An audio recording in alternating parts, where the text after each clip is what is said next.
the name of the song. It came about in 1995 when I was over at Ray's house.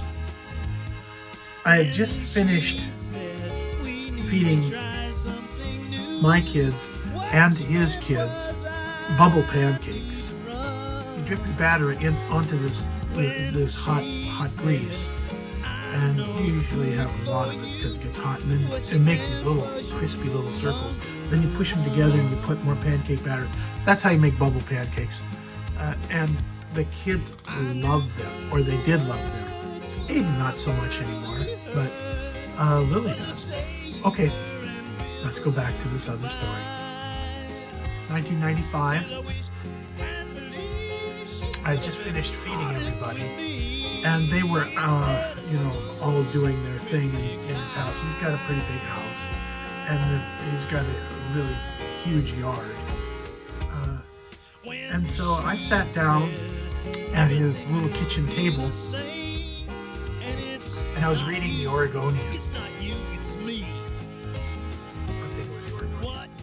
And they had an article in there.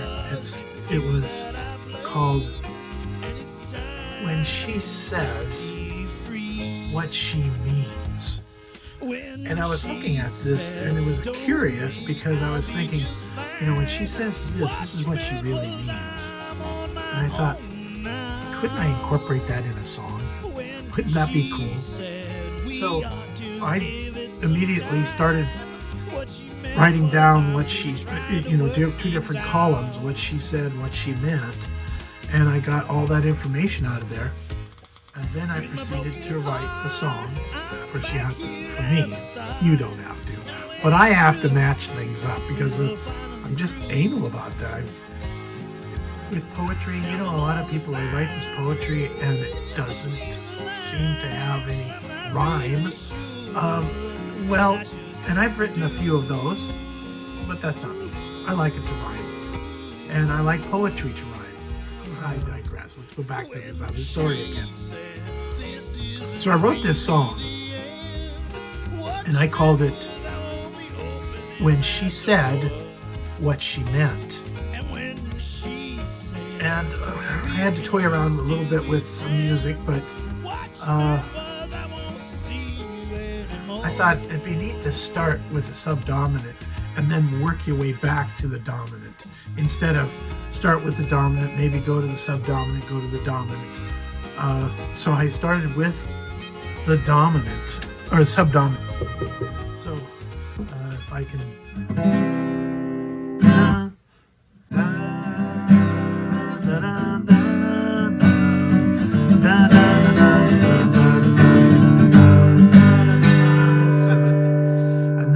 subdominant, da da, da da da,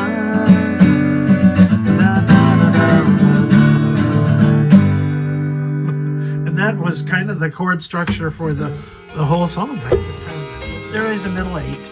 Some of you know what that is, and some of you don't. But let's go back to the story again. So, in the story,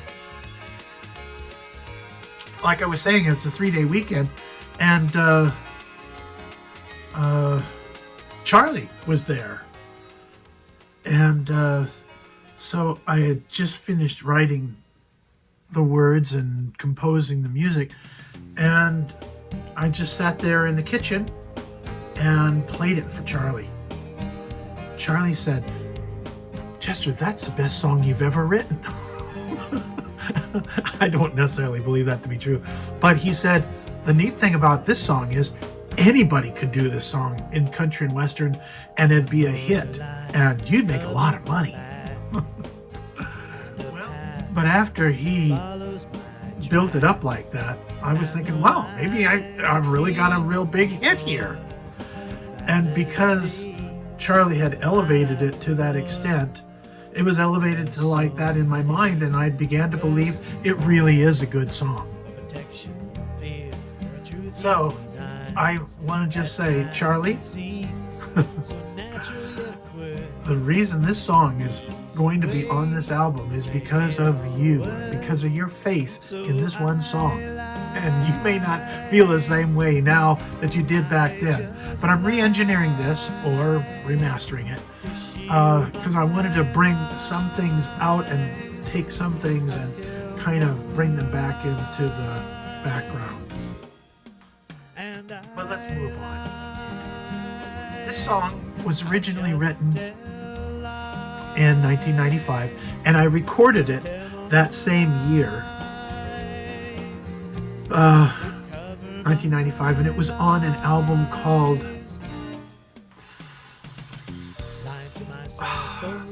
why can't I remember these names? Beyond Our Reach, which was a great album. It had a lot of good songs on it.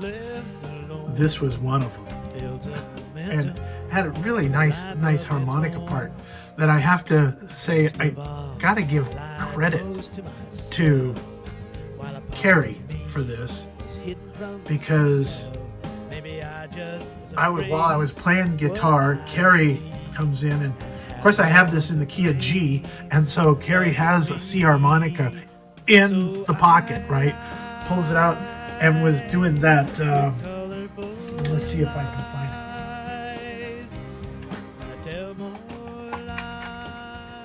And this was the tune.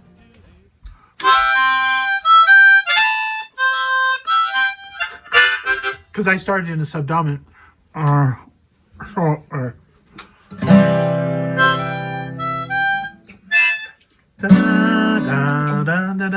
Okay, I'm gonna get myself confused here. So, I recorded it in 1995.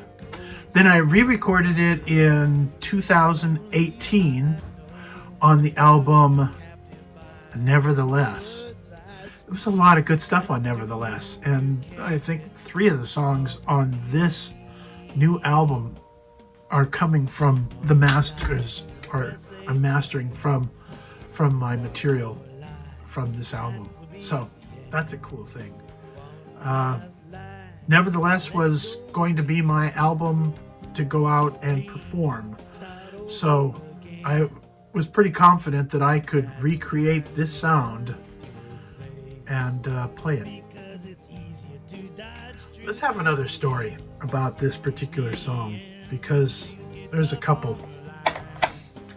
They wanted local artists to come and play, and hey, I'm a local artist. And I've been around here in Olympia since '74. So I've been in a lot of these things. Well, this just happened to be one of them.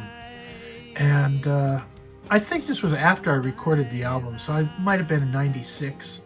I was originally at the mall because there was a Boy Scout Scoutorama there. And I had some boys that were in Scouts, and we were involved in that. And then I saw this other thing that was materializing, and I got involved. But the reason I'm mentioning it is because this song, when I played this song, you're playing at the mall, and people are walking back and forth, and in front of you and behind you, and you don't really know if they're engaged in what you're doing, and most of the time they're not. They don't care. They're just there to buy a pair of shoes, and you just happen to be somebody singing with a guitar up on a little platform that they put there. I think it was made out of pallets. Short of it is, when I got done playing that song, and a couple people clap, and a lot of people just keep walking back and forth.